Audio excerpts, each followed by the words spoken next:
الحمد لله وكفى وسلام على عباده الذين اصطفى أما بعد فأعوذ بالله من الشيطان الرجيم بسم الله الرحمن الرحيم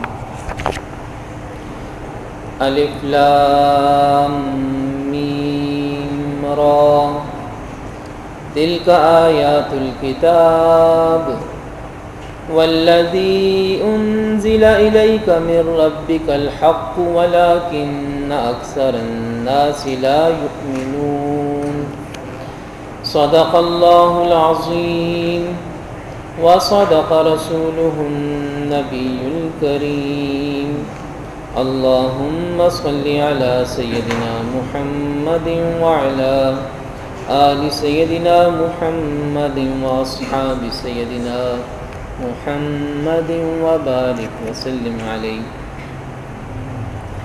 آج سے ہم قرآن مجید کی 13ویں سورۃ الرعد کا آغاز کر رہے ہیں۔ سورۃ الرعد مدنی صورت ہے۔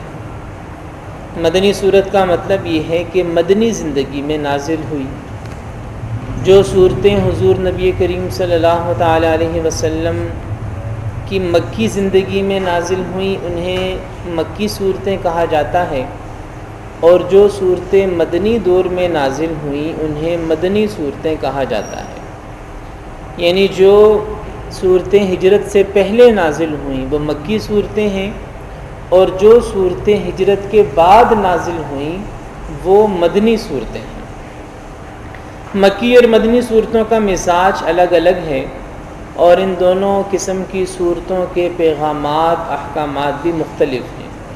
مکی صورتوں میں زیادہ تر توحید کا بیان ہے، شرک کی مذمت کا بیان ہے، سابقہ انبیاء اور سابقہ قوموں کے واقعات ہیں، خاص طور پر صبر کی تلقین ہے۔ صحابہ کرام رضی اللہ عنہم کو صبر کی تلقین یہ مکی صورتوں کے موضوعات ہیں۔ اور مدنی صورتوں میں جہاں ایک طرف عبادات کا تفصیلی تذکرہ ملتا ہے، جہاد کے احکامات تفصیل سے ملتے ہیں، معاشرت، معاملات اور ریاست کے احکامات ملتے ہیں، منافقین کا تذکرہ ملتا ہے، اور اسی طرح یہود اور بالخصوص بنی اسرائیل کا ذکر ہمیں زیادہ تر مدنی صورتوں میں ملتا ہے۔ تو سورۃ الرعد بھی ایک مدنی صورت ہے، یعنی حضور نبی کریم صلی اللہ تعالیٰ علیہ وسلم کی ہجرت کے بعد یہ صورت نازل ہوئی، اور اس میں 43 آیات ہیں اور 6 رکوعات ہیں۔ 6 رکوع 43 آیات پر مشتمل یہ مدنی صورت سورۃ الرعد، آج ہم اس کا بیان شروع کر رہے ہیں۔ اس صورت کا آغاز بھی حروف مقطعات سے ہوتا ہے۔ الف لام میم را، حروف مقطعات یہ قرآن مجید کی کچھ صورتوں کے شروع میں آنے والے وہ حروف ہیں جن کے معانی یا اللہ کو معلوم ہیں یا اللہ کے نبی حضرت محمد صلی اللہ علیہ وسلم کو معلوم ہے۔ ان کلمات پر ایمان لانا کہ یہ من جانب اللہ ہیں یہ واجب ہے، جیسے باقی قرآن کو ماننا فرض ہے، ان حروف مقطعات کے بارے میں بھی یہ یقین رکھنا کہ یہ اللہ کی طرف سے نازل کردہ ہیں یہ فرض ہے۔ لیکن ان کے معنی کی کھوج کرنا یا ان کے معنی کی تفتیش میں لگنا، ان کے معنی تلاش کرنا یہ ایک مسلمان کے لیے جائز نہیں ہے۔ بس یہ ایک راز ہے اللہ اور اللہ کے رسول صلی اللہ تعالیٰ علیہ وسلم کے درمیان، وہی اس کے معنی بخوبی جانتے ہیں، وہی اس کی حکمتوں سے بخوبی آگاہ ہیں۔ باقی جہاں تک ان کلمات کی تلاوت کا ثواب ہے تو جیسے باقی قرآن کی تلاوت کا اجر ہے ان کی بھی تلاوت کا اجر ہے، جیسے باقی قرآن کو ماننا فرض ہے ان کو بھی ماننا کہ یہ من جانب اللہ ہے فرض ہے۔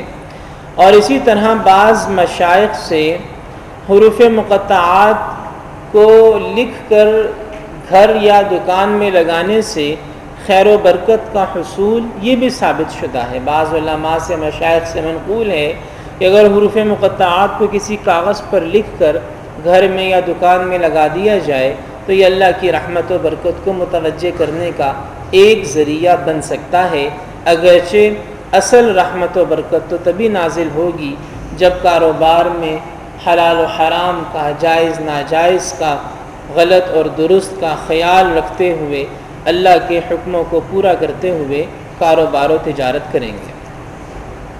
تلک آیات الکتاب، یہ کتاب کی آیات ہیں، یعنی کتاب اللہ کی آیات ہیں۔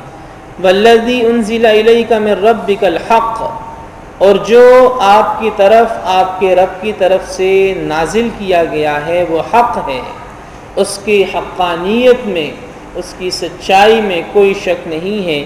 ولیکن اکثر الناس لا یؤمنون، لیکن بہت سے لوگ اس پر ایمان نہیں لاتے ہیں۔ یعنی حیرت کی بات ہے، بہت حیرت کی بات ہے کہ لوگ اس پر ایمان نہ لائیں، اسے حق نہ مانیں، اسے من جانب اللہ نہ مانیں، یہ حیرت کی بات ہے۔ یعنی ہر اعتبار سے ایک مکمل کتاب، ایک شاندار کتاب، ایک لاجواب کتاب کہ جس کے قریب کلام بھی بنانے پر انسانوں کو قدرت نہیں ہے، جس کے مضامین 100% درست ہیں، جس کی بیان کردہ حقیقتیں روز بروز سچی ثابت ہو رہی ہیں۔ یعنی آپ قرآن مجید کو کسی بھی پہلو سے جانچ کر دیکھیں، کسی بھی پہلو سے قرآن مجید ایک ایسا زندہ و جاوید معجزہ ہے کہ آپ کو ہر پہلو سے قرآن مجید مکمل اور کامل نظر آئے گا، ہر پہلو سے۔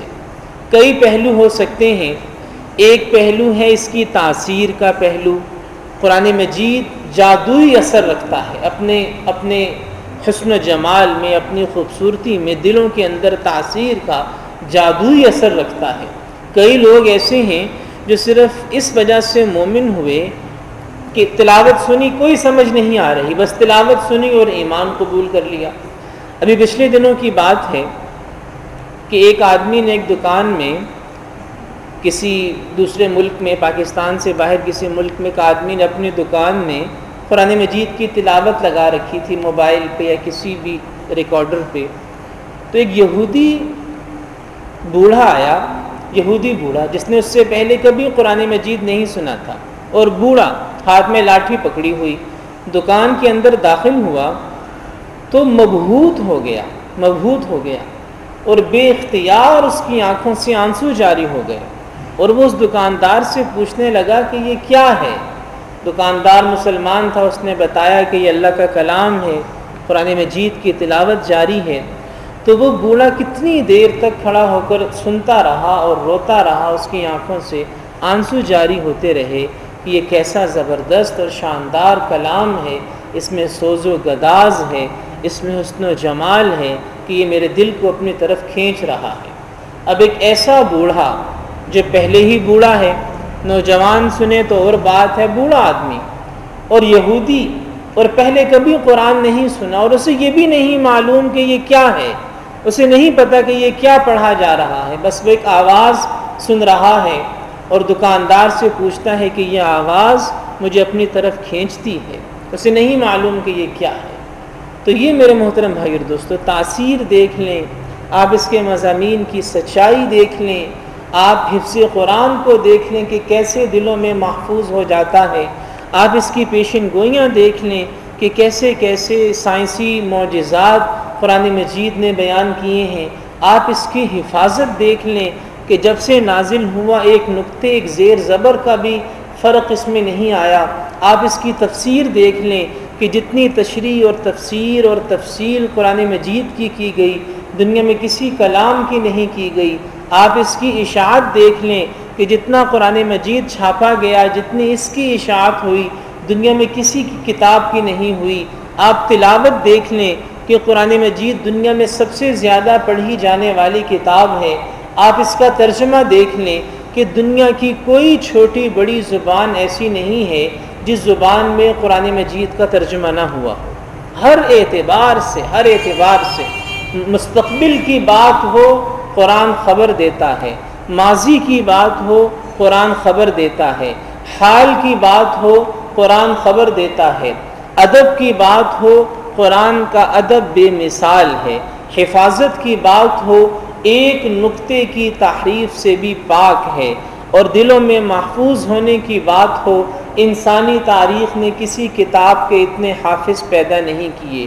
تفسیر و تشریح کی بات ہو، دنیا کی کسی کتاب کی اتنی تفسیریں نہیں لکھی گئیں. ترجمے کی بات ہو، دنیا کی کسی کتاب کے اتنی زیادہ زبانوں میں اتنے زیادہ لوگوں نے ترجمے نہیں کیے ہیں. ہر اعتبار سے اللہ کی یہ کتاب کامل ہے. تو ہم مانتے ہیں، یہ عجیب نہیں ہے. عجیب وہ ہے جو مانتا نہیں ہے کہ ایسی زبردست حقیقت اور حضور نبی کریم صلی اللہ تعالی علیہ وسلم کا سب سے بڑا معجزہ قرآن مجید کو قرار دیا گیا. یہ ایک ایسا معجزہ ہے جو آپ علیہ الصلوۃ والسلام کے وصال کے بعد بھی باقی و موجود اور انشاءاللہ قیامت تک موجود رہے گا. باقی معجزے تو وقت کے ساتھ تھے، آئے اور چلے گئے، لیکن یہ ایسا عجیب معجزہ ہے کہ جو 1450 سال گزر جانے کے بعد بھی موجود، ہمارے سامنے گواہ بن کے، ہمارے سامنے اللہ کی دلیل بن کے، ہمارے سامنے یہ اللہ کا آخری پیغام ایک مبلغ، ایک داعی اور ایک مرشد کی حیثیت سے موجود ہے.